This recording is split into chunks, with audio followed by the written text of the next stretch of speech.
जानेवारीच्या पहिल्या दिवसापासून सोन्याच्या दरात जी वाढ झालेली होती ती पुन्हा एकदा दिसून येते।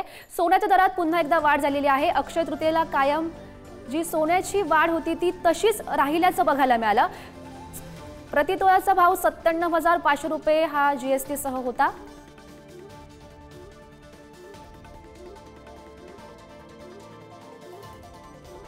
तर 1,06,425 रुपये खरं तर मोजावे लागले, तरीही एकट्या मुंबईत 82 टन सोनं विकलं गेलं। ही उलाढाल अंदाजे 795 कोटी 40 लाख रुपयांची ठरली। मुंबईच्या उपनगरांसह ठाणे, नवी मुंबई, कल्याण, डोंबिवली, बदलापूर, पनवेल या सर्व ठिकाणी बुधवारी संध्याकाळपर्यंत सुमारे 120 टन सोन्याची विक्री झाल्याचा अंदाज सराफ व्यावसायिकांनी व्यक्त केलाय।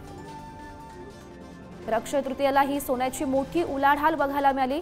खरं तर अक्षय तृतीयेनिमित्त सोनं महागलेलं होतं, तरी सुद्धा सोने खरेदी करायला मोठी पसंती बघायला मिळाली। सर्वात जास्त सोन्याची उलाढाल ही एकट्या मुंबईमध्ये 795 कोटी रुपयांच्या वर गेल्याचं बघायला मिळालं। तर 82 टन मुंबई तर उपनगरात 120 टन सोन्याची विक्री झालेली होती। अक्षय तृतीयेला मुंबईत सोनं खरेदीमध्ये कोट्यावधींची उलाढाल झाल्याचं बघायला मिळालंय।